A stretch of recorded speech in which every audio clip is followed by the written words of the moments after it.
everybody, welcome back to Art by Galen. My name's Galen Eilenfeld. Welcome to Creating Comics Start to Finish.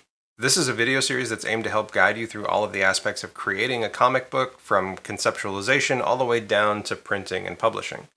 Some of the things that we're going to cover: we're going to talk about concept development, we're going to talk about world building, character development, plotting a story arc, we're going to talk about roughing and penciling the pages, inking the pages. We'll cover traditional and digital versions of those. We'll cover coloring, digital lettering, prepping your files for print, and getting everything ready for crowdfunding and publication. Now, while we're on the subject of printing, I do want to take a quick moment and say a huge thank you to our sponsor, Comics Wellspring. Comics Wellspring is a high-quality printer for independent comic creators like myself and like you. Some of the highlights to working with them are they have a very low minimum print run. You only need to print 25 copies of your comic in order to place an order, which makes the barrier for entry a lot more attainable for us. They have a huge variety of products. They have all different types of comics and covers and paper styles, and you can even do sketch covers and foil covers. They also have excellent customer service. If you have any issues with submitting your files or getting things prepped and ready, or any tech questions or anything like that, send them a message. They're happy to help you through all the processes of getting things ready. On top of that, they have a super speedy production and delivery time, and they've even got a way for you to publish your books both physically and digitally in their online bookstores. If you've purchased a copy of my book, Baku Dreamwalkers, any of the issues at all that I've done, all of them have been printed by Comics Wellspring. Of the 3 issues of Baku Dreamwalkers that I've done, I've written, drawn, inked, colored, crowdfunded, printed, published, and put out all by myself. All of them have been printed by Comics Wellspring, and I've done 11 versions of them so far in total. And that includes a couple of variant covers, that includes reprints, and that includes doing some sketch covers for each issue as well. I personally have been very, very happy with the quality and the service that I've gotten through Comics Wellspring, and I definitely plan to continue using them in the future. If you'd like to use them to print your next comic book, there's a link down below that you can click, and there's a discount code here you can use to get 5% off your order. So thank you again to Comics Wellspring for sponsoring this, and now let's get on with the video.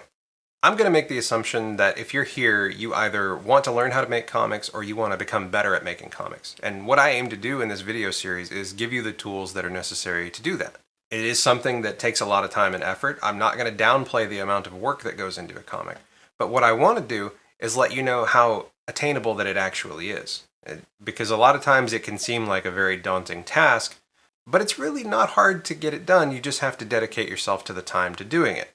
And with that in mind, I've got some preliminary tips that I want to share with you in this introduction video before we get started in the actual lessons. Preliminary tip number 1, make a work schedule and stick to it. After you've figured out the things that you are going to need to complete your book, whether you're writing or drawing or inking or coloring or all of the above, you should have at least a good idea of what it is you're hoping to accomplish. So what you need to decide is how many days a week and how many hours a day are you going to work on your comic. And look at your current schedule, look at your work schedule, look at your family and your free time, and make sure that you allow some time in there to work on your book. This part isn't really a rule, but it's just kind of a personal tip from me. Make sure to include free time in your schedule. Do not allow yourself to use all of your free time all of the time to work on your comic, because you're going to burn yourself out, and it takes such a long time to recover when you've burnt yourself out. It's a lot more productive to just take that free time and kind of recharge. The other tip as far as your schedule is to stick to it even if you don't feel like it. Obviously, there will be things that happen from time to time that will prevent you from being able to, and those things are generally unavoidable, and really you shouldn't worry about them, just face them as they come. But if you have a day where you've got the time, you've got the opportunity, you just don't feel like it, sit down and work on it anyways. Even if you're not happy with it or something, like, just make yourself get in the habit of sitting down and putting in the time.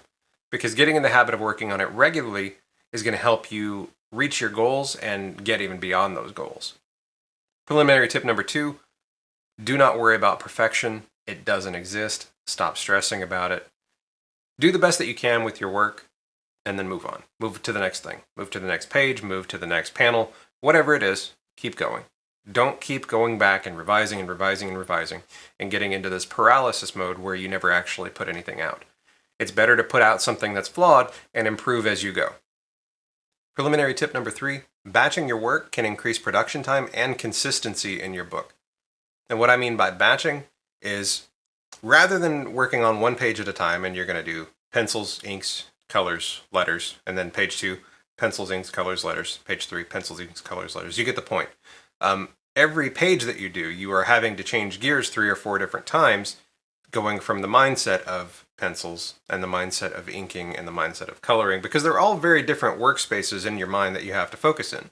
And by batching them, say doing a handful of those at a time, or even the whole book at a time if you feel so inclined to do, and that can help you increase production time by staying in one mind frame without having to shift near as often and not having to readjust. And you'll also notice that it helps with overall consistency in your book. Preliminary tip number 4, and probably the most important one, is consider the reader at all times, but don't pander or patronize. And what I mean by this is we need to be considerate of the reader's experience throughout the entire process of making the book.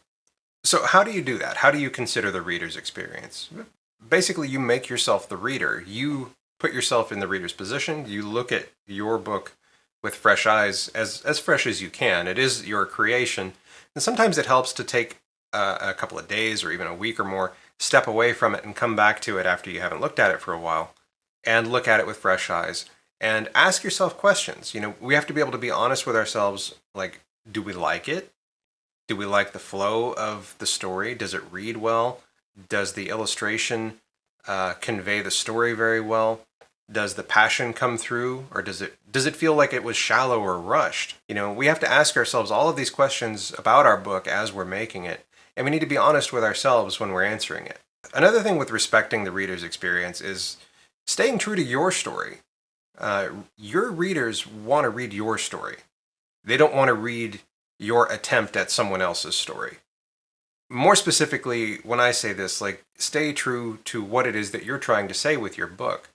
It can be very easy to look at what's popular or look at what's selling and say, oh, I can do that. You know, a very clear example of this is, you know, don't just add Cthulhu to your book because Cthulhu is selling well when you hate or don't know anything about Cthulhu. It's going to come off very unauthentic, and it's the people that like that kind of thing are not going to enjoy it. Matter of fact, they're probably going to very aggressively dislike it. Don't be afraid to use your original ideas, and on the opposite side of that coin, you know, don't feel too pressured to be completely original either. If it's something that you're passionate about, do it. Even if you feel like it's not an original idea, you can develop it into something that is original, you know, over time. I have a quote that I got it in a magazine a long time ago, like an actual printed magazine, probably 20 years ago, and I still have it here on my bookshelf because I love this quote. And it says, "Everything has been done, but not by you. Not by you."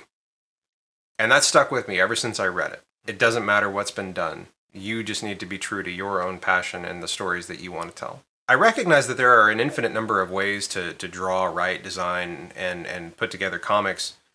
I don't feel like there are a lot of hard lines in terms of right and wrong. There are certainly things that work and don't work within comics. And those things are a little bit flexible depending on what it is you're trying to achieve. And you can further identify what that is by being considerate of the reader's experience. I'd like to take a moment and thank you for watching. I'm very excited to share this video series with you, and I look forward to hearing from you in the comments what you think about it and what your suggestions or ideas that you might have are. I also look forward to seeing what you create. If you're an indie creator and you're working on comics, tag me online. I'd love to check it out. I also want to take a moment and say thank you again to anyone who has purchased any of my books, Baku Dreamwalkers. Thank you so much for your support. Also printed by our wonderful sponsor, Comics Wellspring. Thank you again for sponsoring this video and for supporting indie creators the way that you do. I see all the time on your social media that you guys are sharing the work of indie creators, and I think that's amazing that you're actually involved in the indie comic community, not just printing them for us. Anyhow, I hope you have a great day. I look forward to seeing you in the next video, and until next time, keep creating and take care.